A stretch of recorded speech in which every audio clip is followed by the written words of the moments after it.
Hello and welcome back to the David67 Celtic News YouTube channel. This video on Sunday afternoon is going to be a review of the abysmal, pathetic performance by Celtic earlier today, losing 1-0 to the bottom in the league club, St Johnstone. Very, very few Celtic players come out of today's game with the least bit of credit, and similarly, Brendan Rodgers and the coaching staff, for me, also need to take a large amount of the blame, and that certainly was partly what Brendan Rodgers was saying in his post-match interview on Celtic TV. In essence, indicating that the players weren't good enough, they didn't seem to turn up, didn't seem to be committed, didn't seem to have any energy or desire to win, and were beaten on the day by St Johnstone, who played with a lot of great team spirit, played with a great will to win, and put their bodies on the line to secure that victory for St Johnstone. And so the title does remain 6 points away for Celtic. There were dreams of winning the league prior to the split with a win against Kilmarnock next Saturday at Celtic Park, but that'll need to go on hold at least for another weekend or two. In today's video, we're going to have a wee look at some of the key incidents, my own player ratings, and also the stats for the game. Had originally been planning to do the video tomorrow, but I decided that the misery shouldn't drag over 2 days, and so have done the video on Sunday afternoon late on. Celtic, to be fair, got off to a good start. Arnie Engels, tons of space in the box, and then what happened was pretty much a recurring theme for the game. Decent save made by the St Johnstone goalkeeper, but the shot pretty much straight at the St Johnstone goalkeeper. Then some terrible defending by Jeffrey Sloop out on the left, giving away a stupid free kick. And for the second time, St Johnstone delivered a ball into the box, and for the second time, Jeffrey Sloop went missing in terms of marking his man. And second time around, Baladis, the Latvian centre-back from St Johnstone, this time headed the ball past Viljami Sinisalo, who had no chance in saving the header. Celtic huffed and puffed, tons of passes going astray, really pedantic, slow, back and forward, side to side, no real progression with their passing. There seemed to be an infatuation in getting the ball to Callum McGregor, who 9 times out of 10 chose the wrong pass, lost the ball, or simply passed the ball back to one of the fullbacks or one of the centre-backs.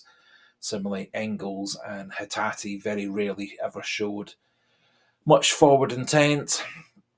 Kuhn was rubbish on the right wing, Jota a wee bit better on the left wing. However, Jeffrey Sloop never overlapped in the whole first half. Alistair Johnson at least did try and get forward several times, but overall a rubbish performance by Celtic.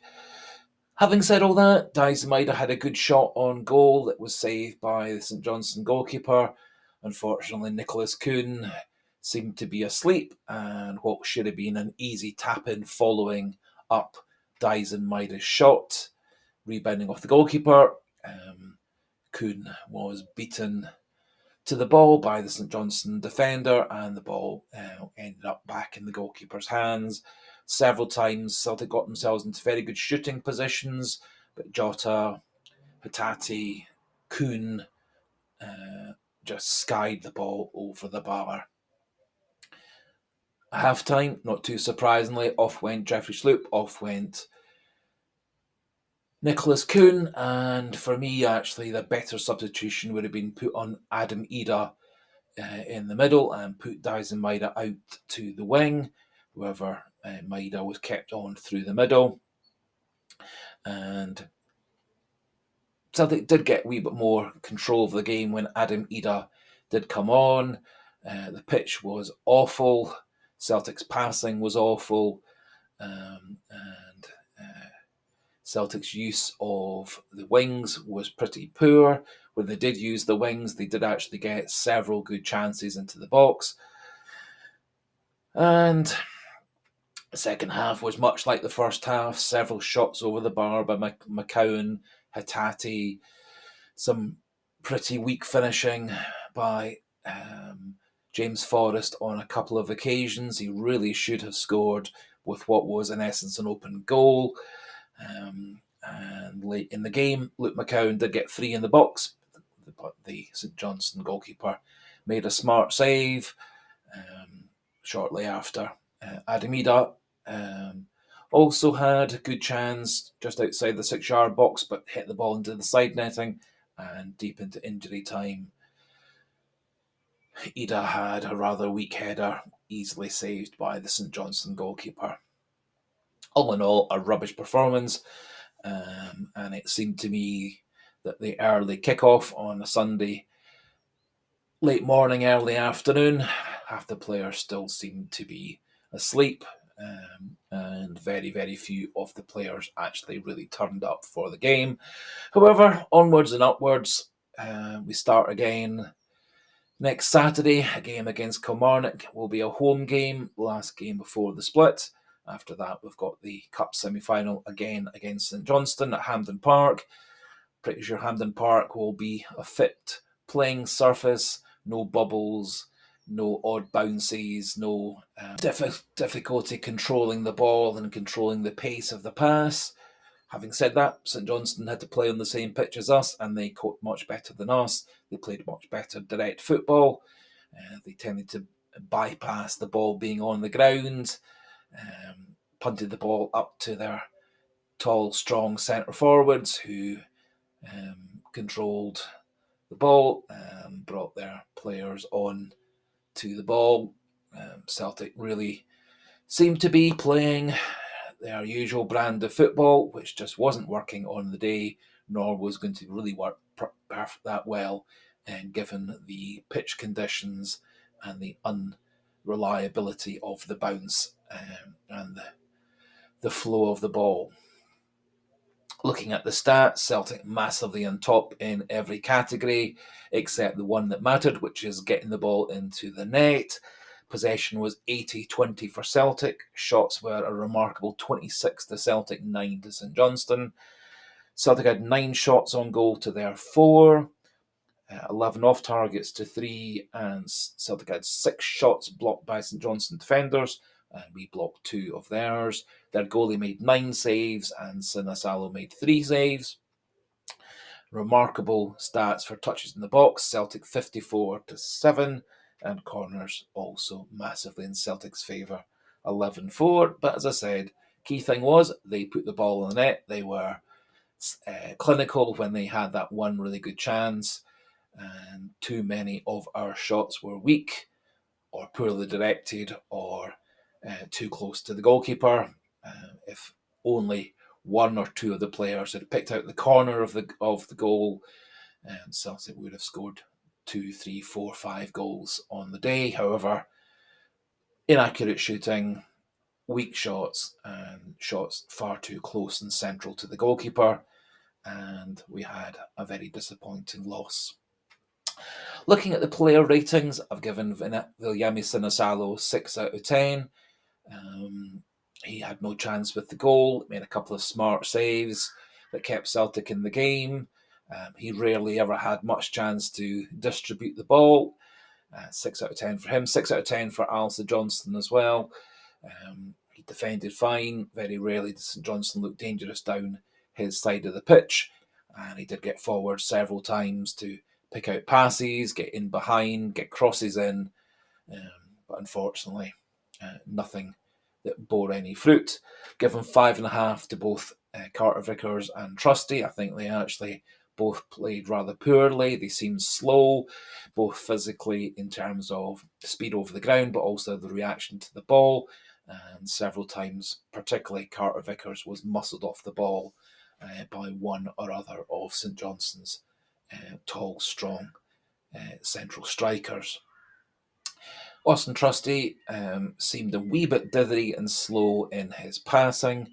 His defending was generally better than Carter Vickers, but both he and Carter Vickers really seemed to lack any confidence with passing. Jeffrey Sloop, I've given 4 to. I think it was an absolutely awful performance. He was poor in defence. St Johnstone got regular good yardage up his wing. And on 3 occasions, he let St Johnstone players loose in the box for headers, and 1 out of 3 times that header went in the goal. Other 2 times, the St Johnstone player managed to miss, thankfully.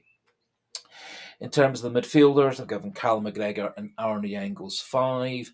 Cal McGregor certainly got on the ball an awful lot, but his use of the ball was very poor, his distribution very poor, and Celtic seemed to make far too many unnecessary passes, played slowly, and Cal McGregor was a large factor in that. Arnie Engels, pretty much apart from that first minute when he had that shot that was well saved by the goalkeeper, although far too close to the goalkeeper, he was pretty much anonymous. Rio Atati at least did get himself in and around the box several times. He made several nice passes into the box and out wide. So I've given him 5.5. For the wingers, I've given Nicholas Kuhn 4.5 and Jota 5.5. Kuhn, I thought, was very poor. Did get a wee bit better as the half went on. However, he seemed slow of mind and slow in terms of his pace over the ground. And if only he'd been awake and alert, he would have had a very easy tap in from the rebound off the goalkeeper from Maida's shot. And several times he did break across the box, but shot was nearer the corner flag than the goal. Jota, a lot of tricks and so on down the left wing. Couple of nice passes, did skim the bar with a good shot from the edge of the box, but his delivery into the box, his passing was very poor, and much more often than not, his runs were blocked off by the St Johnstone defenders, and late in the game, with practically his last kick of the ball before he got subbed, he wasted a very good opportunity with a direct free kick. Given Dyson 6 out of 10, I thought he actually played with quite a bit of energy, showed a lot of enthusiasm, but his service was very poor. The one chance he did really get to have a shot on goal, he got a shot on goal, which is the one where Kuhn should really have tapped in the rebound. And I was absolutely flabbergasted when Rodgers took him off to put on Ida. Much better substitution would have been to take off Jota at that point. Having put on Yang before, which I think was a mistake as well. However, the taking off of Maeda, I think, was a massive mistake by Rodgers. I think Maeda's pace down either the right wing or the left wing would have been very, very useful. Would have given Celtic a different form of outball, would have allowed Celtic to put the ball over the back of the St Johnstone defence, something that we very rarely ever tried in the whole game. And similarly, I think Maeda playing off of Ida would have worked really well too, with Ida holding up the ball and letting Maeda run in behind him. But Rodgers made, I think, a pretty awful mistake with that one. In terms of the subs, given Greg Taylor 4 out of 10, he looked rather half-hearted. He rarely ever had to bother doing any defending. Much more often than not, he kind of got in the way of everybody else in terms of passing, getting the ball out wide. On several occasions, there was an ideal opportunity to put the ball through the defence, and yet Taylor, yet again, chose to knock the ball back into the middle, losing all the momentum and pace of the attack. Yang 4.5. Really quite a poor performance from him. 1 or 2 wee nice touches, but virtually always any run he made, any pass he made, was intercepted or blocked out rather easily. I've given 5.5 for both Forrest and McCowan. They at least did get themselves into shooting positions. Forrest really should have scored with what was practically an open goal. And he did have a nice shot from the edge of the box, but straight at the goalkeeper. Luke McCowan one ballooned over the bar, and that chance late in the game where if only he hit the ball with his right foot, it almost certainly would have gone past the goalkeeper. However, he hit the ball without much force with his left, and it was well saved from close range by their goalkeeper. And I've given Adam Ida 6 out of 10. He showed lots of energy, lots of commitment, got in behind the St Johnstone defence on several occasions, a couple of nice crosses. Wasn't really in the middle of the box as much as I would have wanted him to, and it tended to be him who was out wide on the right or out wide on the left with no one following into the box. And as I said, right at the end of the game, he did have a chance from a corner with a header, but the header was poorly directed, and there was one just at the end of normal time where he put the ball into the side netting. So overall, awful performance. Certainly, I think Celtic's worst performance of the year. And so we start again next Saturday, home game against Kilmarnock, and hopefully we get back on track, get our confidence back up, get our commitment back up. Rodgers gets his complacency removed and starts to actually plan tactics to counteract the opposition rather than just assuming that his usual brand of football will work. And Celtics didn't seem to really have a plan B, plan C, plan D. I think that comes down to Rodgers and his coaching staff not giving St Johnstone credit and respect, and simply thinking that we would steamroller them again for the third time this season. That finishes things off for today's video. Just as we finish, as usual, just a wee polite suggestion, encouragement. If you are new to the channel, not yet subscribed, please do click that subscribe button, and do feel free to pop your pleasant, polite thoughts, comments, opinions regarding the players, the performance, Rodgers' tactics, Rodgers' motivation skills into the comment section. But please, if you can, try and keep things as pleasant, polite, and as possible. And so until the next video, goodbye and hail, hail.